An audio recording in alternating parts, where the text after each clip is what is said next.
Okay, everybody. All right, thank you. If the administration table would just quiet down. We are commenced, and the May 1st Budget and Finance Committee meeting of the Metropolitan Council is duly called into order. And we'll start here with RS 2017-663, but as we start these next three resolutions, which have to do with the assessment, I wanted to ask our property assessor of our fair city to come and tell us a little bit about the process. We'll have the pleasure of seeing her on May 8th also, when she comes and discusses her office. But while we're all here together, I thought we would handle questions of the next three resolutions, 663, 664, and 665. And thank you very much. If you would, let's see, let me turn both of these on. Thank you. Thank you. All right. And with this, if she would just share with us some observations and comments about the most recent property assessment in Davidson County. I turn over our wonderful assessor, Vivian Wilhoit. Well, thank you, Council Member. I really appreciate the opportunity to be here and to provide some information to the Budget and Finance Committee. Thank you for inviting me, Council Member Cooper, and it's always good to see former Council members there in the seat that we once sat out in the audience once before. I also want to acknowledge, if I could, some folks from my office. I cannot ever not go without acknowledging my outstanding office of the Office of Assessment. I have with me in the audience Mr. Jimmy Clary. Everyone knows Mr. Clary by the legendary, his father, Mr. Jim Ed Clary, and I'm so glad that he has stayed on board with us. He has been an absolute joy to have and to work with, and I just thoroughly enjoy working with him so much. Looking forward to 20 more years with Mr. Jimmy Clary. Also, we have with us Mr. Herman Rubin. Mr. Rubin is, he takes care of our customer service as persons come into our office to request information regarding various things with the Office of Property Assessments. And he does an outstanding job in reference to providing the information and the data that requested by Davidson Countyans. Members of the Budget and Finance Committee, as the property assessor, we appreciate the opportunity to come before you to provide information regarding our office function, particularly the 2017 reappraisal. As you are aware, the 2017 reappraisal is completed regarding the valuation of approximately 247,700 parcels. Also, as you are aware, as a result of the 2017 reappraisal, we must reduce the tax rate to prevent the county from incurring a windfall of revenue on existing construction.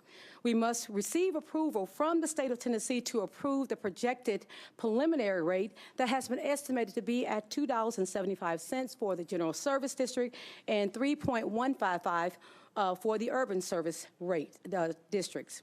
These preliminary rates estimates are what we're using to discuss with property owners to give them a general idea about decreases and increases in anticipated property taxes. But please keep in mind, we must get the approval from the state of Tennessee before everything is in stone. But we're just trying to work with the Davidson Countyans to just kind of give them an idea as they call in reference to their informal review that they're asking regarding their values. With that being said, nevertheless, property owners who believe that their value should be adjusted have until May 19th to file an informal review. The best method to file the informal review is online at padctn.org, or they can call our office and they can reach us at 615-862-6059. And one of our very professional staff appraisers will assist by filing the informal review for them, and we will provide a decision within 3 weeks. To date, our call center, which has been open since April the 24th, has received 1,773 calls. Now, with that being said, it does not mean that we've received 1,773 informal reviews. That's just the number of calls we receive, and hopefully many of those numbers would be just a few informal reviews. But we do know with what's going on in Davidson County, I'm sure we're going to have quite a few informal reviews, and hopefully we'll be able to get those resolved at that level. Of course, if we're not able to resolve or have a decision in their favor at that level, the property owner will have the option to file a review with with a hearing officer, which is under the auspice of the Metro Board of Equalization. And that is where the property owner would sit with the hearing officer, and the hearing officer would provide an independent decision in regards to their request. And of course, after that, they can file, of course, with the State Board of Equalization for business owners. Now, there is a couple things I do want to provide to you as data that came out of the 2017 reappraisal. Some of this information I've provided to you already in our media package that we provided to you, along with the heat map, the press release, as well as information with our brochure, that we're receiving quite a number of commendations stating that the brochure is much more informative as it's been in the past, and it's providing some great information. So we've really worked hard on that, and I applaud my staff as we work together to try to bring the most accurate information to Davidson Countyans. The median appraisal percentage within each county council district that you saw on the heat map, that includes a composition of commercial, residential, and new improvement. So as you have seen in one district, 93%, that is a composition of all three classifications: commercial, residential, and as well as new improvement. So keep that in mind as you're discussing those percentages that is on the heat map. Also, for the first time since 2000, commercial access values are greater than residential access values, thereby shifting the tax burden from commercial assessment, and I would say assessed value, excuse me, from commercial assessment to, from residential assessment to commercial assessment. The commercial increase has increased by 71%, and residential has increased by 39%. There is also one item of data that has come out that for all classifications, the total assessed value of Davidson County is $29.7 billion. Out of the $29.7 billion total assessed value, residential makes up $14.1 billion, and commercial makes up $15.1 billion. The other classifications makes up the remaining percentages. This evening, council members, you're going to receive in your email, we've been asked to provide a number of data information that some of you have requested, and in the past, as when I've sat on the council, a contribution of what your district provides to the overall value through assessment has been asked. So we're going to provide you in email the actual value increase percentage for residential farm and commercial industrial. As well, you also receive your assessed contribution by council district. As I said before, that's been asked once before in the past, and we thought you'd be interested in receiving that information. But just to give you a little tidbit as one of the data that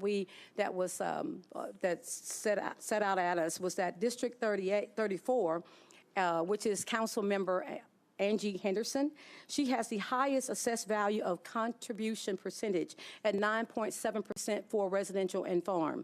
And Council District 19, Councilmember Federal O'Connell, had the highest assessed value contribution for commercial and industrial classification. And then you also, as I stated before, your actual contribution by district, the actual value increase for residential farm and commercial industrial classification is as follows, as one of the data that came out of our research. District 5, their value increase for residential and farm at 94%. District 19, the value increase for commercial industrial at 123%. These are just some of the things that we have found as we go through the data that is coming out of the 2017 reappraisal. We look forward to working with each and every one of you in reference to your district. We want to provide as transparent information as possible, and I'm just so excited to join with other colleagues in the Office of Assessment and to work with them as we complete the city's business of the 2017 reappraisal. And I thank you for this opportunity and hope that as you see those 3 items that is on your agenda, we ask you for your vote on it and your approval. Thank you. Well, thank you, Assessor. With the historic reappraisal, you seem to be indicating that we may have a historic number of appeals, and thank you for laying out that process for us and for the public. Councilman Glover. Thank you, Chair. I think, Ms. Wilhoit, I don't know exactly what title to say, so forgive me if I thought you brought up a very valid point, what contributes and how much each of our districts contribute. Do we also have what the city gives back to our districts and what we spend back in the districts as far as things of that nature of how we actually reinvest back into our districts? I do not believe that our office actually tracks that information, but we will get with our Information Technology Committee, division, and to see what data that we have been retained and as well as data we've retained historically. And we'd be glad to reply back to you on that answer. Thank you. Mr. Chair, is it possible for us to get an idea of when our districts contribute in tax dollars, is it possible for us to actually find out what we get back from the city from what we put into the coffers? Thank you, Councilman. I believe the trustee's office is working on this report by council district. Okay. I would appreciate that. Thank you. Hope to have it. Thank you. Thank you, Chair. So to be clear, I would not be answering that question. You're getting it from Well, I'm not sure you could. I'm trying to figure out exactly who needs to answer the question because I don't think we have equity over the last several years. I don't think we have equity in the city at all. I think we are paying taxes, but I don't think it's being reinvested back in the city the way it possibly should be. So that's the way I'm asking the question. Okay. And I think, Chair, am I clear on that? Yes, I believe you are, and I think it's an excellent report for us to have. Thank you. Thank you. Councilman Leonardo. Thank you, Mr. Chair. I'd just like to say that I do appreciate what Ms. Wilhoit has done here in the first year. You've been everywhere. You've had tons of meetings. I'm sure you've kept track of how many you've had, but I do appreciate you, speaking with the council members and having all the community meetings because I do think that helps people get a better understanding. And I just, your hard work and that of your department is definitely noted. Thank you. Well, thank you, Councilmember Leonardo. And just want to say I could have not done it without an outstanding staff. You don't throw the baby out with the bathwater. You keep people who have organizational and historical memory of things that have gone on in the past. And so I'm extremely excited and very, very honored to be able to work with each and every one of them. I also want to say I've only been there 6 months, going on 7 months, and I'm excited about that too. I like to say that much of my staff say that I learn fairly quickly, but I think they're just great teachers, and I'm appreciative of that as well. And to the number of outreach that we've done since been on board, beginning on September the 15th, we've done well over 80 community meetings, and that does not include the information that we provided and had access with the news channels and the other newspaper media. So we're excited about doing that work, and I like to say that out of all of the outreach, I've only missed 6 of them, and that was the reason because there was 2 meetings occurring concurrently in Davidson County. I couldn't get in 2 places at one time. Thank you. And Councilman Scott Davis. Thank you, Mr. Chair. I just want to congratulate the assessor staff and also Madam Assessor. You've done a great job. You've had lots of meetings. You had lots of meetings in my neighborhood, and I appreciate that. Also, I want to remind the Budget and Finance Committee that they're going to need other positions, and it's very important because this is a very big job going on right now. And I believe, and correct me if I'm wrong, Madam Assessor, there's going to be needed 4 positions. Is that correct? That is correct. We requested 4 real property appraisers, and we have been blessed to receive a support in reference to that, but we would like to have all 4 of them. So if you we do ask for your support as we move forward. Yeah, I'll be asking for support from my fellow colleagues with that in our budget process that's coming up. Thank you. All right. Thank you so much. Thank you. Councilman. And Councilman Pulley. Thank you, Mr. Chairman. The reason I don't have any real questions for you, Madam Property Assessor, is because you've done such a great job of making all this stuff clear to me. This is not really the easiest thing in the world for everybody to understand, but you're exactly right. You held a number of meetings, and some of which were in my area, and you've been very readily available to us. And this has been a very clear process, and thank you so much for all you've done to make it such. So I just want to make that comment. Thank you so much. We really appreciate that. And again, Councilmember Pulley, I do appreciate you saying that I have, but it's not an I in our office, it is a we, and I'm so appreciative for that staff. And that's a generic statement. I agree with you, because there's an awful lot of people who've been working behind the scenes, and Yes. and they deserve the credit as well. Thank you. Yes, we move forward together. Thank you, Councilman. And if the assessor would just stay with us in case there are any questions coming up, let's go through the three resolutions, seeing no one else in the queue. RS 2017-663 calls for the Metro Board of Equalization into regular session beginning June 1st, 2017, and special session beginning June 26, 2017. Is there a motion? Moved and seconded. Any discussion? I see Councilman Glover. Yes. Mr. Jameson, if you would, give us what exactly we're doing with this to where we all understand the purpose of and what we're going to accomplish with this particular resolution, please, sir. Sure. So the MBOE goes into its regular sessions by virtue of a council resolution in June of the assessment years. And this resolution would create that session during the first 3 weeks of June, but also create the special hearing beginning the last week of June, anticipating some appeals. And so this is something we do just once every 4 years, or correct? Routinely, correct, okay. with an assessment year. And so our timetable, tell me again, I'm sorry, I couldn't hear you very clearly. Our timetable is what on that? So it'll begin June 1st of 2017 and run through June 23rd. Then we create the special period from June 26th until the appeals are finished. In the event we need it, or are Correct. we pretty much so assured we'll have to have it? Sounds like we will need it, but it's for the event that we need it. Okay. Thank you, Chair. Thank you. Council Lady Weiner. Thank you, Chair. I appreciate it. Vivian, thank you. You guys have done a stand-up job. You've been out to Bellevue several times, and my folks out there and Councilman Rosenberg's folks have really gotten a lot of information. I have one question about MBOE. In the event that we have a litany of appeals, which we anticipate, is there a way that the council can get information as to the cumulative effect at the end, like number of appeals that were heard, number of appeals that were accepted, and how that changes the landscape?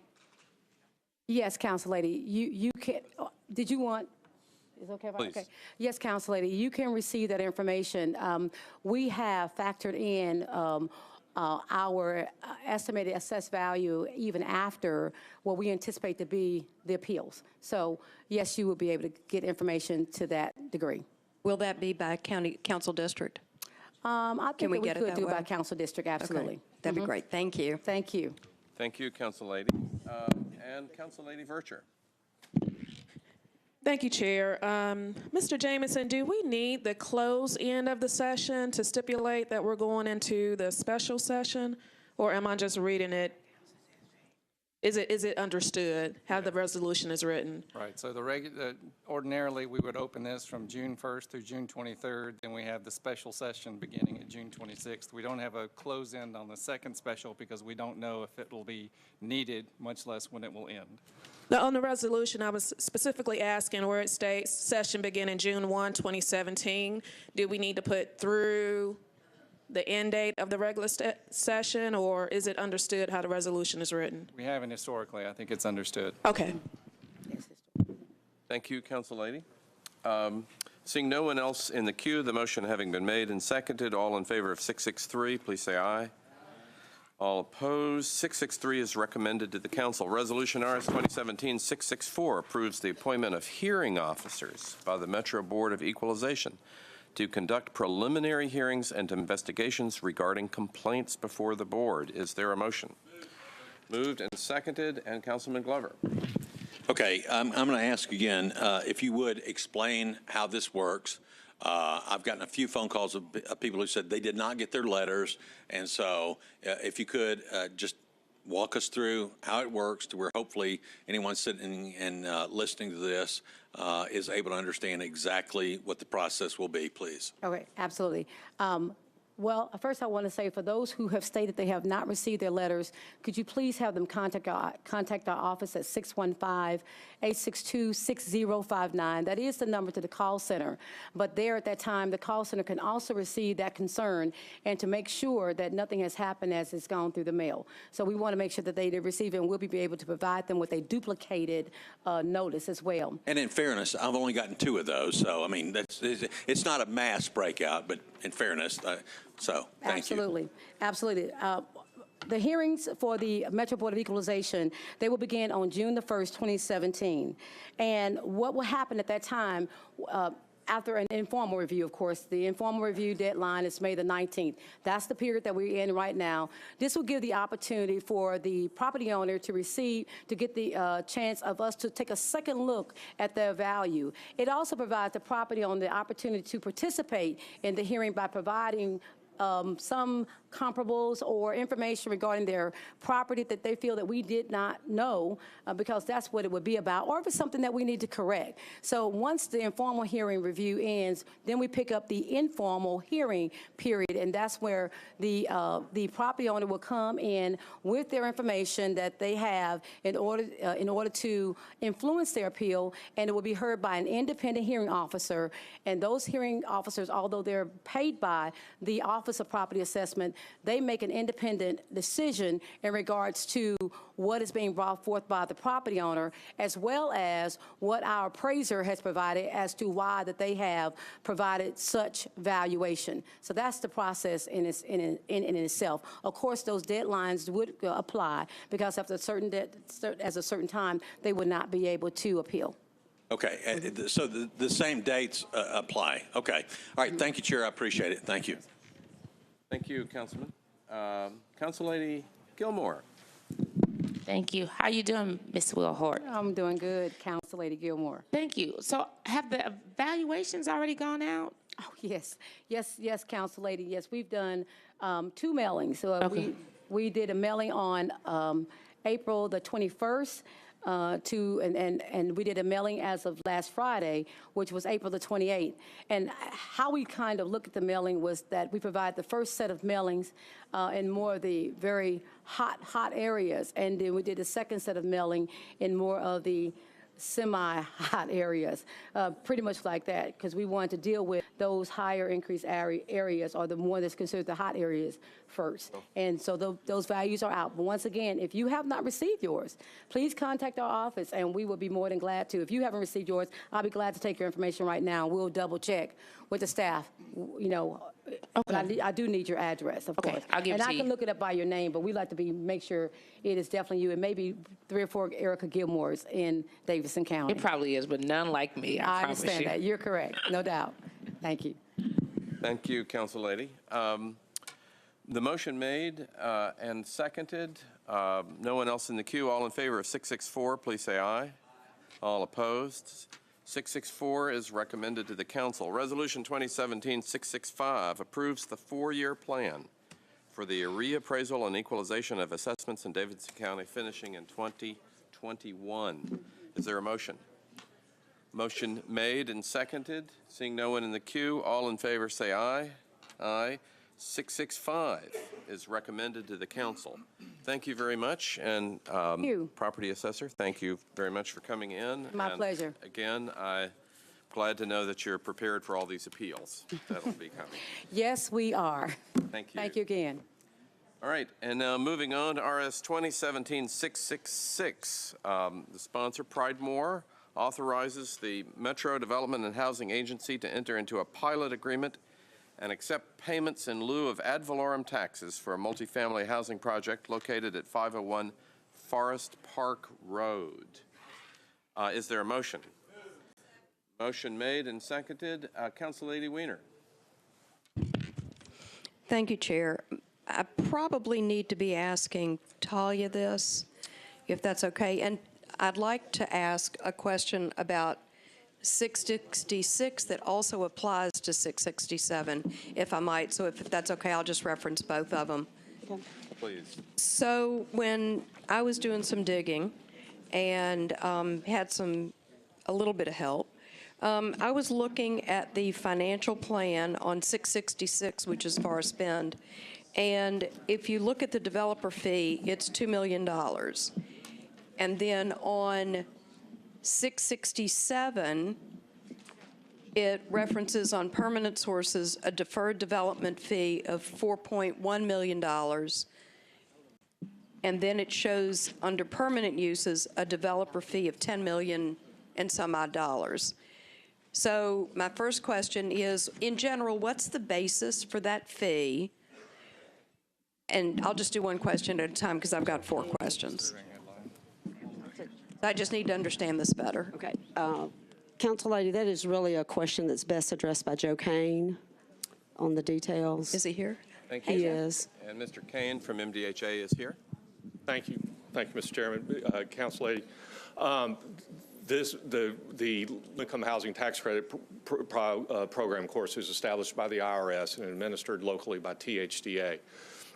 The THDA issues guidelines on what the maximum developer fees can be and the associated and associated fees as well with those units, and they rank each application as they come in, and every year they have new guidelines that come out associated with that. These applications, of course, first go through THDA before we ever bring them to you for the pilot, for request for a pilot. And they have met all of those thresholds. The developer, essentially the developer fee is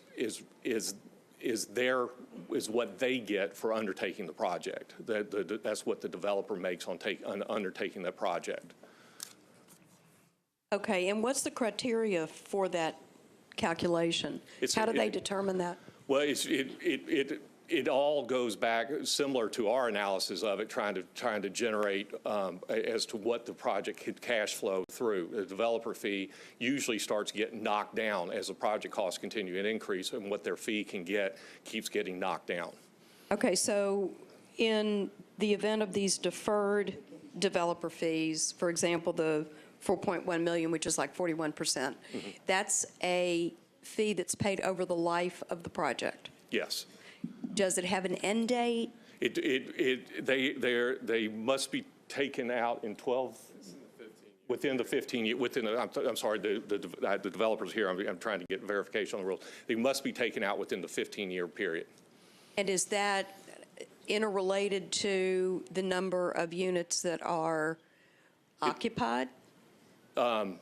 No, it's not related to the number, but it's related to the income that is being produced, which is, of course, projected on the number of units occupied. Right. So it's based on that project generating enough income into the project to be able to pay the developer his return. Okay, so basically what we're doing is we're using the deferral of tax collections, if you will, in the pilot, or the difference in the increase in the value. To induce the developer. To offer affordable housing. Correct. Okay, so having said that, the $6 million, is that an upfront payment? No, they're getting a percentage up front, and I don't know if I have the percentage. A percentage of it is being paid up front, and a percentage of that is being deferred. I don't know if I have it. Because it shows 41% deferred at $4.1 million Yes. on Yes. 667. Yes. Let me. I was just curious, what do they have to do in order to get that payment? It is paid out over the course of the years as the project generates more income over the years. Okay, but there's a $10 million permanent use developer fee, and then there's a 41% permanent source deferred developer fee of 4.1. There's a $6 million difference unless that's collective at 14. I'm just trying to understand it. I'm sorry, I'm not looking at exactly what.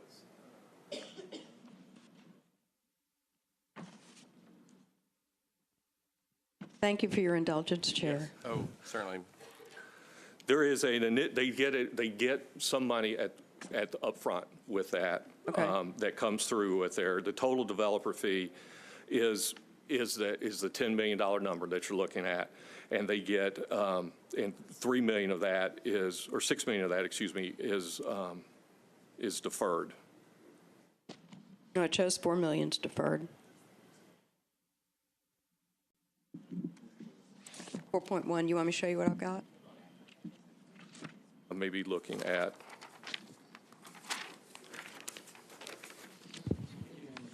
well, it's the total of the 10. Let me, yes. Total developer fee, that's correct. Yes. That's the deferred amount. Yes. So when do they get the 6 million? The 6 million gets, at the time, it's upon completion, and the credits are placed into service. So it's after the units are,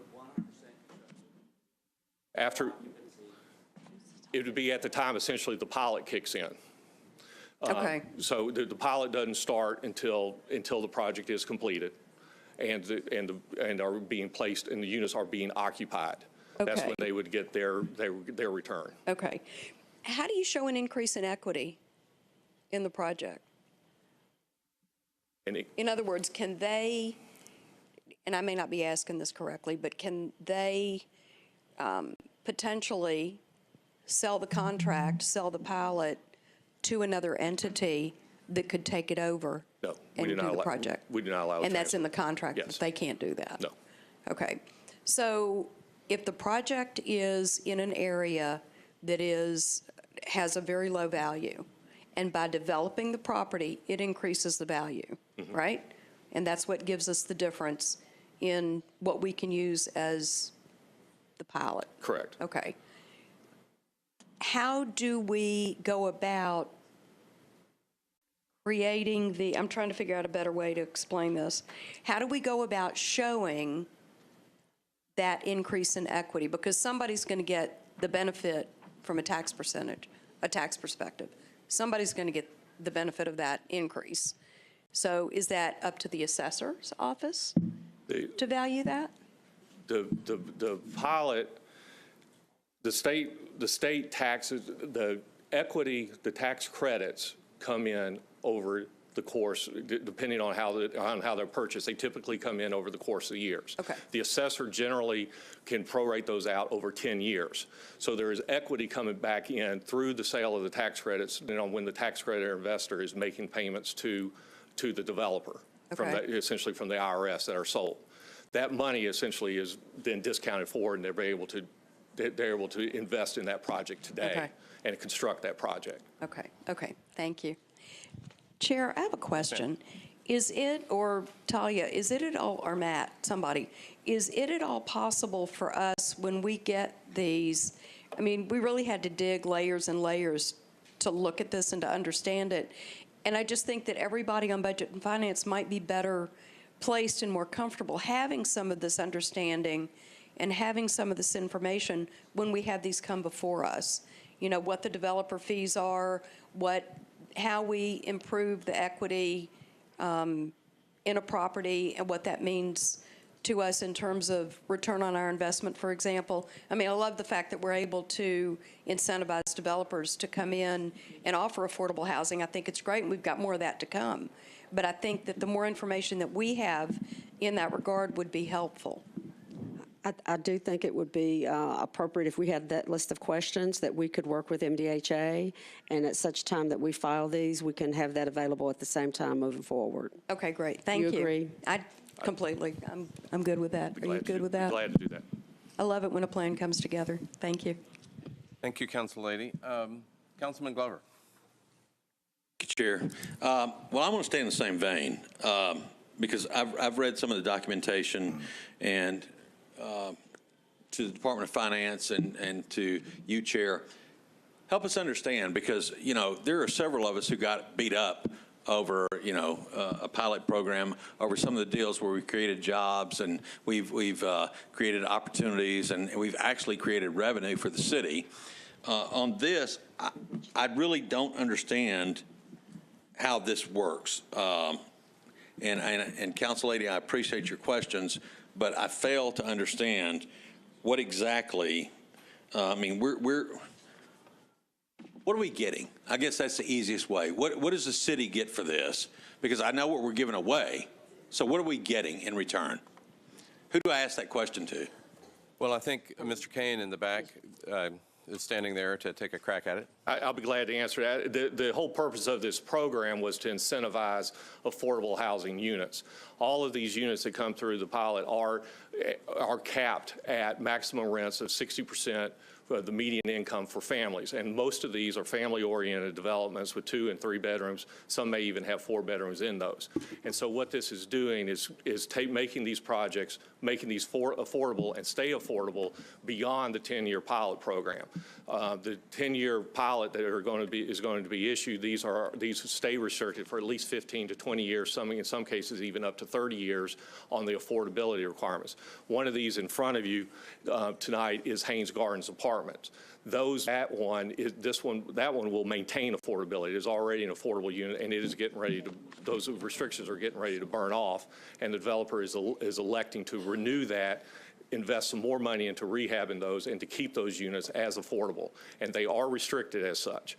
And any violation of that, because these are essentially, this is an IRS program, and any restrictions of that, the IRS will come back in and recall those payments that have been made for the tax credits.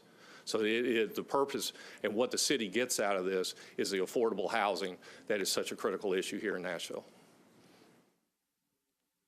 So I want to ask this question, if I may, Chair, because again, I got the information late, and I don't fully understand it. How do I ask it politely? Because I always get the pat answer that we have to pass it right now. If we don't, there's going to be mistakes. Is there a reason this has to pass right now until we can fully delve into this and completely understand exactly what we're talking about? Is there a reason we have to pass this right now today? Well, let me focus the conversation just a little bit, if you don't mind, Councilman. We have 2 bills before us. One sponsored by the bill that we're technically discussing right now is 666, though many of the issues are carried over into 667, which is Councilman Pridemore's bill. 666 is Councilman Pridemore's bill, which is the bill we're specifically discussing, of which there is an amendment, I'm told, also. So we have a motion and a second and an amendment on the floor. I think the council always has the options to defer and to defer either bill if they want. I'm simply asking, let me rephrase the question, if I may. Is there a reason we have to pass it today? Is there going to be penalties? Is there going to be anything? If we ask for a deferral until we can fully understand what exactly we're giving up, is there any penalties that will occur if we do not pass this right now, today, or tomorrow in council? Let's ask Mr. Kane. There is a clock ticking on this from THDA. I don't know if it could defer 2 weeks or not on these restrictions. I don't know. I would have to confer. The developers are here, and the legal counsel is here as well. But there is a clock ticking from THDA that is requiring this to go through. To answer the question as to what is being given up, both of these projects are showing property tax increases from where the property is today to where the property will be upon completion. And Mr. Chair, the problem is that I don't see those numbers. I don't understand what those numbers are. And so therefore, that leads back to the question I asked you. Do we have to pass it now? If we don't pass it today, or actually tomorrow in council, if we don't pass it tomorrow, what exactly is the penalty that we face as a city? All right. I'll let Mr. Kane confer with the developers. And in the meantime, if you don't mind, Councilman Glover, let me recognize Councilman Pridemore, the sponsor. Thank you, Chair. So first of all, I want to tell you how much I appreciate Councilman Glover's interest in this in my district. But I will, and I understand he's talking about money, but I would like to remind you that he just had one pass last council session. A pilot program, so he should be very familiar with what the details arise. I know they're all different, but I think his was actually a larger project than this. I do want to say that this property on Forest Park has been a vacant property for quite a while. There's I don't know other districts. In my district, there is a need for affordable housing and workforce housing. We have homeless on the streets. And this is one way of getting these citizens off the streets and into affordable and workforce housing. The urgency is that we need to get them off the street, and that location has been debated for, I know, over a year or so. We have been with several other projects where we have been trying to get it developed with affordable housing and workforce housing. And finally, we're able to get something going. And that's another thing. For years, since day one when I was in this council, we had members, including my colleague, that wanted it out, was complaining because they wanted pilot programs, incentives in their districts and not in the urban core. Well, here we are. There was one just recently passed that was not in the urban core in my colleague's district. Now, I have one that's not in the urban core. This is what, for 6 years that I know of, that we have been trying to get done. So now, I'm not just saying myself and one or two others, the entire council members have been trying for 6 years to get the MDHA and TDHA and the pilot programs, any type of incentive we could, out into our districts. Well, here we are, and the first thing that when that happens, they want to have a question about something that they should already know. Thank you. Thank you, Councilman. Council Lady Weiner, working down the queue.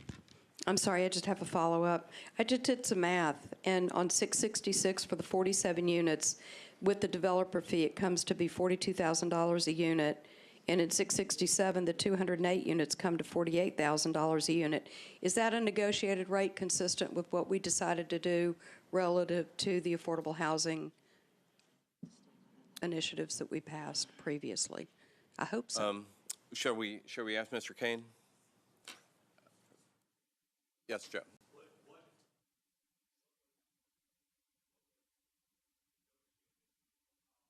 Mic on? Is to balance the taxation of tax credits and to make sure that these affordable units are not being taxed based on their true market value. As you know, what the market rates are doing in Nashville, some one-bedroom units are pushing up over $1,500 a unit. These rents are going to be coming in at about $700 a month for a one-bedroom unit. And what we are doing is we're adjusting that based solely on income. The assessors of this state cannot solely base it on the income that's being produced on that project. They have to also take into consideration that value of those credits coming in. And so essentially, they are being taxed as if that unit would be generating twice as much income. Well, the project can't afford that. And so what we are looking at is the value of what we're estimating what the value of this would be as the project's completed. We worked in consultation with staff from Ms. Wilhoit's office as well to determine a reasonable value on what these credits will be. And then what we also do is we value out looking at the pro formas as to what the project is actually going to generate in income.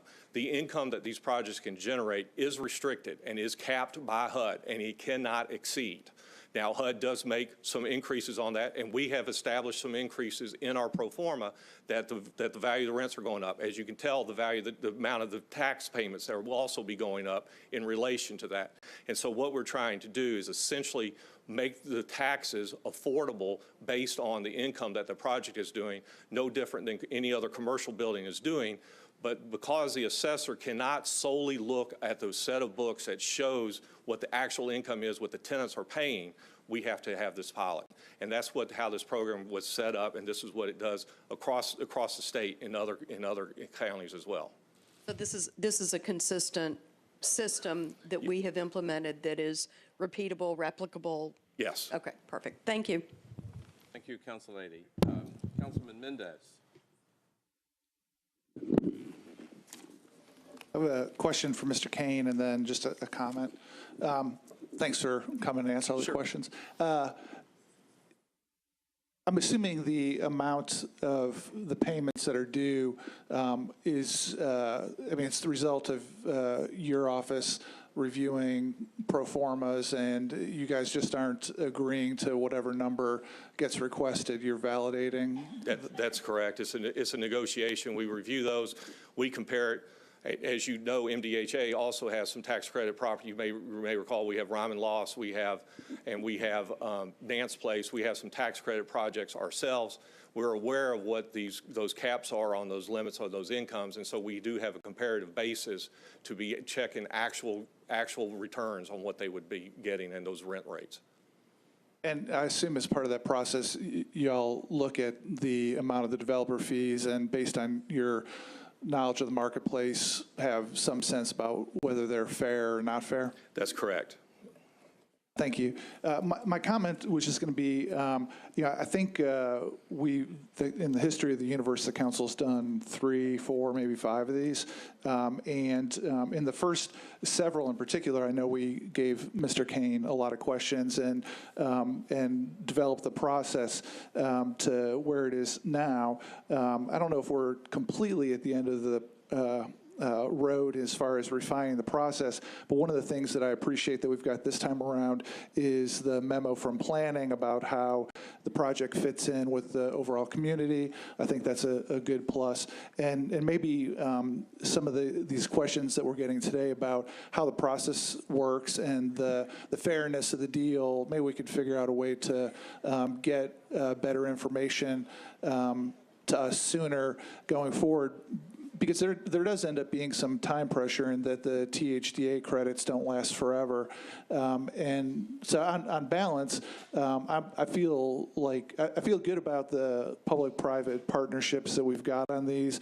I trust MDHA is driving good deals for Metro on this. And anything we can do moving forward to get a little bit better visibility into that would be good. But I think we should move forward on this. Thank you, Councilman. Councillady Gilmore. Thank you, Mr. Chair. I just had a question about the 5% monitoring fee, and if you could just speak to that and just what all that entails and how it works. That we want to make sure that we are getting what we're paying for and that they are essentially following the rules. The 5%, that we will not charge a 5%. We negotiate a fee less than that. When we were creating these initial rules, as Councilman Mendez stated, we were trying to come up with some guidelines, and so it's an up to 5%, and we do not charge the 5%. We usually negotiate it down much more to what the actual costs are, and we have one that's, I think we've negotiated these down to about $1,500 for our actual costs that we will be following up with, and so it goes just essentially to cover our admin on an ongoing basis on ongoing monitoring. And what is it that they're monitoring, just more specifically? It's to confirm that the tenants in there are indeed income eligible and that they are actually paying the rents that are required for the program. And so how often will they get that report to you? We will do that on an annualized basis. And does it come to the council as well? It does. It does not. The council gets a summary report on what the taxes abatement actually was for the year that we will prepare. Once the projects are placed into service, we haven't had one yet, so you do not have a report yet. We can add that to the report, when we file that, because we haven't created one yet. Okay. Yeah, I would like to have that information. I think it's important since that's what we're monitoring. It's just the verification of the residents and that they are in fact those that qualify for that particular. Through your council lady, so I understand, your request is from MDHA to have a follow-on report on the 5% monitoring? Yes, the 5% monitoring fee, but also as it relates to what they're monitoring, which is the residents and making sure that they qualify, that those residents that are in fact in that housing, that they qualify for that particular housing. Thank you, Council Lady. I'll depend on Mr. Kane to follow up. I assume what you want is a result of the monitoring visit. That we monitored it, and okay, yes, ma'am. Glad to. Okay, thank you, Councilman Glover. Thank you, Chair. I want to go back, as my colleague said, I had one of the first districts that did this. I asked the same question I'm asking right now. Do we have to do it now? And I'm hearing the same answers, that if we don't do it right now, then we'll lose this or we're going to lose that, whatever. I caught a lot of grief in my district over this because I think there's a lot of misunderstanding to the overall situation. And so, therefore, I think the question we're asking, because we're spending the people's money, even though it happens to be in my district or in another council person's district, we're spending the people's money. So I think it's okay to actually understand exactly what it is we're doing, and I think it's okay to understand exactly what it is we're giving away. And so that's why I'm asking the questions. And again, I've not heard an answer. What exactly is the penalty if we don't pass it today? What is the penalty if we don't pass today? Okay, I'll refer back to Mr. Kane. You've conferred with the developer. Do the tax credits expire in the next 2 weeks? They do not expire in the next 2 weeks. There would be, obviously there is risk running with any deferral on that. As you know, you may not be aware, tax credits are put into the market and sold, and of late they have decreased in value. And with with uncertainties in the budget and the like, and so it could potentially be dollars, depending on how long it takes to place into the market. So, Chair, I would ask this question: did we find this information out 2 weeks ago, prior to the last council meeting? Did we find? Were we aware of this prior to 2 weeks ago?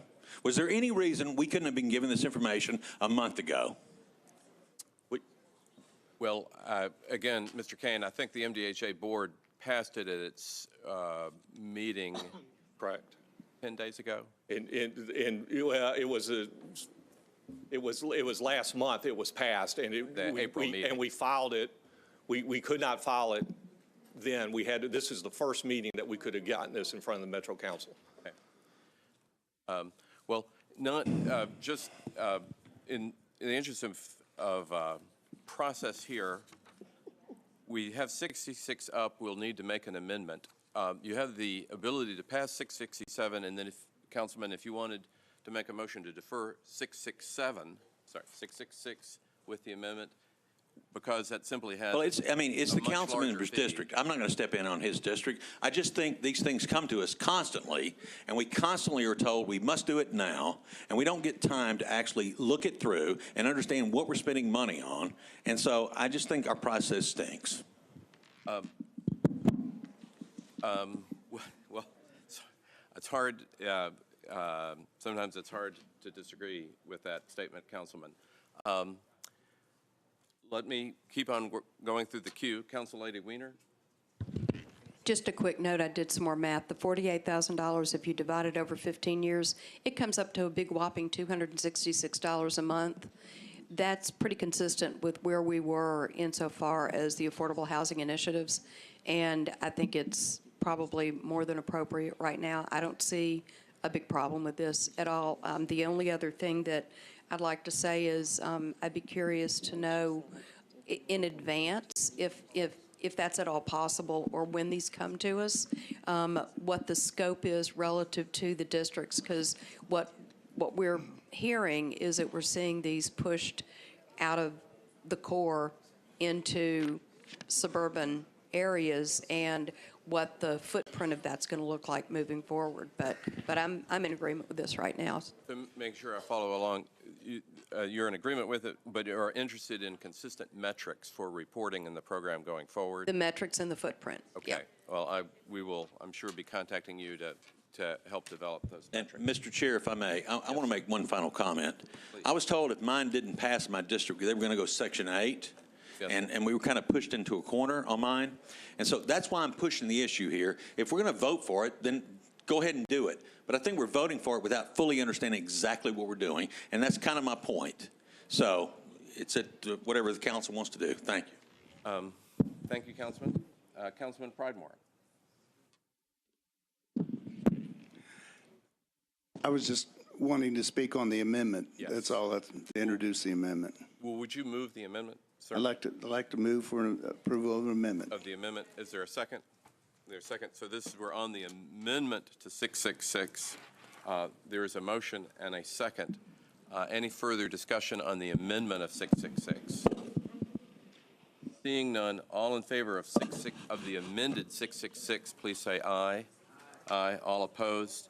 666 as amended is recommended to the council. You want to have a vote on the amendment, then a vote. Oh, on I'm the sorry. I'm corrected by our parliamentarian. All in favor of the amendment, please say aye. Aye. All opposed? So one no vote. And then the amendment is passed, and then 666 as amended. There is a motion and a second. All in favor of 666 as amended and a motion, please say aye. Aye. All opposed? No. 666 as amended is recommended to the council. And now we're on a similar bill, 667,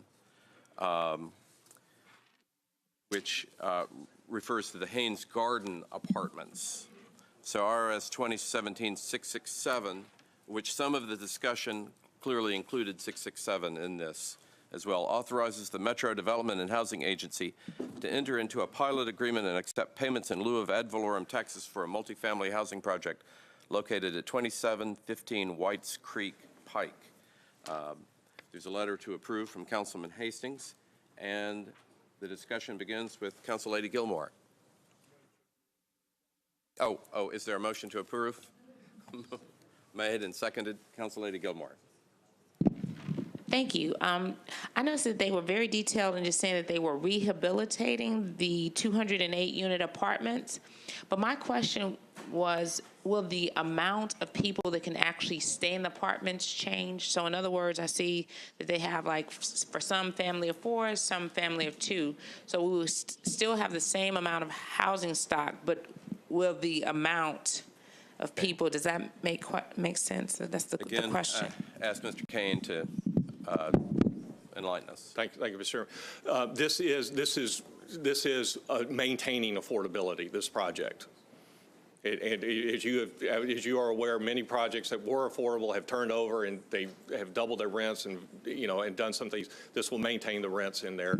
And they plan to make the renovations as people naturally move out, come in and do some renovations while the people are in there too. Okay, but let me maybe try to ask my question in a different way. So it will be the same amount of units, but are we increasing the amount of people that can stay in the units? No, That's my question. So in other words, if it was a 1-bedroom, are those 1-bedrooms now being converted to where 2 or 3 or 4 people can stay in them? No, it'll still be a 1-bedroom unit. Okay, thank you. Thank you, Councillady. Councillady Allen.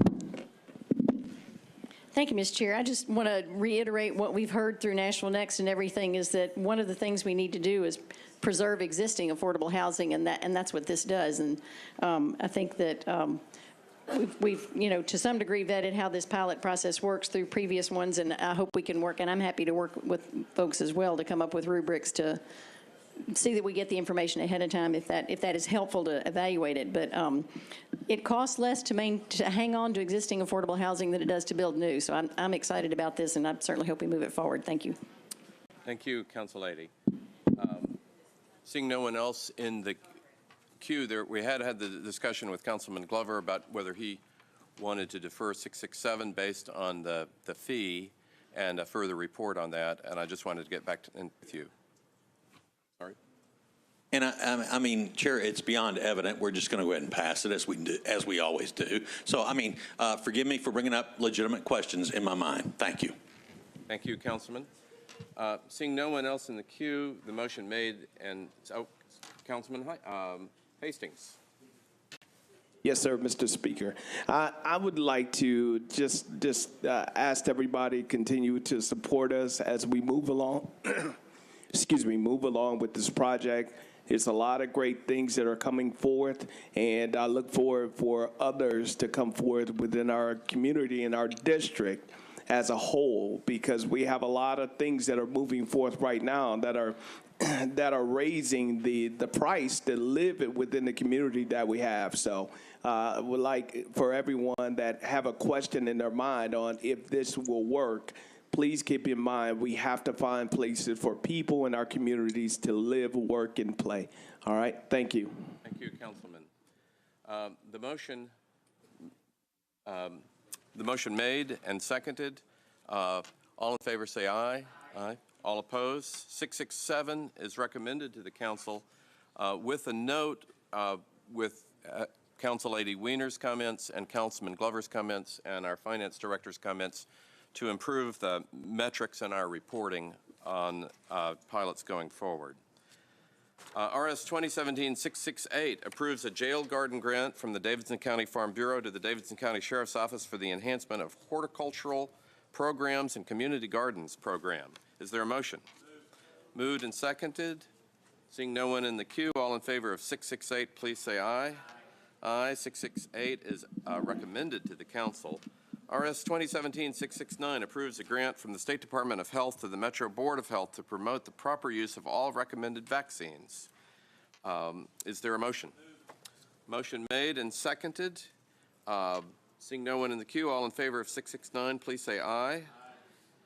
669 is recommended to the council. RS 2017-670 approves a grant from the State Department of Health to the Metro Board of Health to provide public health activities to enhance the health and well-being of women, infants, and families by improving community resources. Is there a motion? Motion made and seconded. Seeing no one in the queue, all in favor of 670, please say aye. All opposed, 670 is recommended to the council. Resolution RS 2017-671 approves a grant from the State Department of Health to the Metro Board of Health to promote healthy people. 2020 goals to the residents of Davidson County through the use of health promotion activities and education programs. Is there a motion? Moved and seconded. All in favor of 671, please say aye. 671 is recommended to the council. RS 2017-672 approves an amendment to a grant from the United States Environmental Protection Agency to the Metro Board of Health for the ongoing collection of data on ambient air concentrations of 2.5 fine particulate matters in Nashville, Tennessee. Is there a motion? Motion made and seconded. Seeing no one in the queue, all in favor of 672, please say aye. 672 is recommended to the council. Resolution RS 2017-673 authorizes the Director of Public Property to purchase various flood-prone properties for Metro Water Services. Is there a motion? Motion made and seconded. Councilman Mendez. Thanks. I don't know who the right person is for this question, but there's two questions. One, what happens with the properties afterwards? Okay, here we are. Thank you, Jim. Jim Snyder, Metro Water, and Stan Robinson. Stan is our manager of the program, and he can give you the details, Councilman. Thank you. We will follow the same guidelines after we acquire these properties and demolish them as we do with properties we acquire with FEMA funds. We will turn it into open space and just to alleviate the flooding problem. All right, thanks. And then the other question has to do with if somebody could describe the process, how you arrive at price. I assume there's some sort of appraisal process. Yes, sir. We use an independent appraiser that's under contract to Metro to give them fair current value, fair market value. All right, thank you. Thank you. Councilman Glover. That leads a question. Fair market value, if it's in a flood zone, how do you determine that? And specifically, there's a piece of property on Wimpole. It's not in my district, but one I'm aware of. How exactly did we determine what the value of that piece of property is? Normal real estate appraisals, they do comparables to other similar properties, similar structures. Thank you. Thank you, Councilman. Councilman Mendez, did you have a... Here we are. I guess Councilman Glover and I are going to tag team this. How do you take into account when you get comparables the fact that it's in a floodplain? Is it floodplain comparable properties? We tell them to, like I said, current fair market value, but we ask the appraisers not to appraise it as if it's flood-prone property. When we started the program with FEMA funds many years ago, we were instructed to give the property owners every consideration. So we have them appraised as if they're not in a flood zone to give them the best amount of money we possibly can for their property.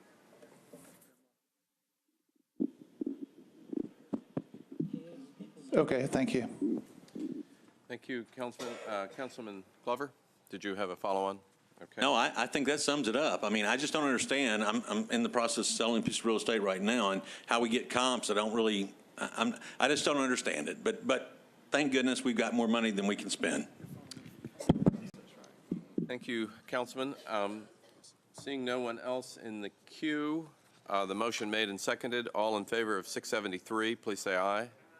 All opposed, 673 is recommended to the council. RS 2017-676 authorizes the Metro Department of Law to compromise and settle the property damage claim of Bell South Telecom, LLC, against Metro in the amount of $42,500. Is there a motion? Moved and seconded, seeing Sherry Weiner in the queue. I just have one question that is not related to this, but triggered my memory. Do we have any idea where we are insofar as fiber reimbursement to Metro for all of the broken water lines? And that may be a water services question. And if they're not prepared to answer it today, could they get us a report? Let me ask quickly, John Cooper, who's the appropriate party in Metro who would? It's the departments that initially seek reimbursement. Typically, that would be Public Works and Metro Water. If they are unable to reach a resolution, they're turned over to the law department, and then we take it from there. All right, seeing representatives from the Water Department, if they would have an answer. Yes, Council, our accounting department is reconciling those accounts. And so once we have that put together, we'll be happy to get that report to the council. Could you do that by district? We can do it by district. Thank you. You're welcome. Thank you, Chair. Thank you. And Council Lady Vercher. Thank you, Chair. I would like to add to that request. I would like to see the number of days that they're delinquent. If they're 30 days, 60 days, 90 days, how long we've been waiting on the reimbursement for the damage to the infrastructure. Okay. Thank you. And the Water Department, I'm assuming, we'll do that. Took that in. Thank you very much. Seeing no one else in the queue, all in favor of 676, please say aye. 676 is recommended to the council. Bills on second reading, BL 2017-689 approves a lease agreement between the Davidson County Clerk's Office and Grace's Plaza for the lease space at 4009 Hillsborough Pike. Is there a motion? Moved and seconded. Seeing no one in the queue, all in favor of 689, please say aye. All opposed, 689 is recommended to the council. I didn't know if our clerk wanted to have any comments. All right. BL 2017-690. Council Lady Weiner is the sponsor. Approves an agreement between Metro and Bellevue Redevelopment Associates concerning the exchange of certain parcels of property for the construction of a new community center and hockey facility in Bellevue. Is there a motion? Motion made and seconded. Councilman Mendez. I was going to ask a similar question about how the properties were valued, what the process was for that. Thank you. We have a representative here. Mr. Barrett, thank you. Yeah, the properties were appraised by an MAI appraisal process following our usual requirements, and each parcel was appraised to determine the value. I mean, it's an MAI appraisal, so they have to follow certain guidelines themselves to determine the fair market value. And did the values match up for the properties, or was there a difference? There was a difference to the benefit of Metro of about $690,000 based on some pre-negotiated prices earlier in the transaction. Do you have available for you today what the prices were for each set of property? I do. Do you want me to email that, or I can talk about it right now? Yeah, that'd be great if you could tell us now. Okay. Basically, what was occurring there was at the commencement of this development, Metro was granted 2.01 acres at no cost for civic use. Because Metro was going to be building not only the community center, but the Nashville Predators facility, 2 ice rinks, we needed a larger site. So what we did was we appraised the 2.01 acres. We then appraised the larger 8.38 acres and then took the net value between the two. The net difference in the value for the properties was $2.95 million. The pre-negotiated purchase price was $2.26 million. And so that $600,000 difference is in Metro's favor? That's correct. All right, thank you. Thank you, Councilman. Seeing no one else in the queue, all in favor of 690, please say aye. All opposed, 690 is recommended to the council. This concludes our regular agenda. I'm sorry, Councilman Glover, sorry. I just simply want to ask the question, if I may. Please. I would really like to understand what tax dollars have been reinvested back into each of our districts over the last 10 years, or however we need to phrase that, because we've spent a ton of money over the last 2 decades. I would like to see if there's equity actually going on in each one of our districts. I would love to see that. And so how exactly, Mr. Jameson, perhaps you can help me phrase the question, or how exactly do each of us as council members understand that our taxpayers are being taken care of? Well, I'll take a crack at it, and then I'll defer to Mr. Jameson. To me, what you're asking for, and I know the trustee's office has been working on it, is a by-district report of the tax collections. And then equally, I think we will have to ask our finance director to talk to us about if what I'm hearing from you is a by-district report of government appropriations and expenditures. Yeah, I mean, specifically under the Dean administration, I had the Central Pike allocation done, which is now 2 years ago. There's still no work that's been done there. So it's real fun to talk about what we might be getting. I'd like to see what we've actually gotten. So if we can get that, that would be phenomenal. Well, the capital improvement budget, I believe, is now being prepared by district. The capital spending plan would need to be prepared by district. What is not by district, and it may be very difficult to do, and I'll defer to our finance director, is the rest of government appropriations and where that money is spent. Yeah, I just think, I think each council member would like to see if, in fact, our districts are being taken care of. I think it's a fair question. Okay. Thank you, Chair. Thank you. And then also, I just wanted to remind everybody, the part of the takeaway from this last session is in future pilots proposed by Council Lady Wiener, a consistent set of metrics for the evaluation covering development fees, the cost per unit, where we can make a more informed decision every time that these come forward. With that, I want to just remind this committee, May 8th, the budget hearings. Would like to say the Pride-Morian system of budget hearings to commence on May the 8th and then throughout the month. And in particular on May the 30th, a treasurer's report, including hopefully the city's financial advisor to be here and to go over the liability structure of the county's finances. And with that, I declare this meeting of Budget and Finance adjourned.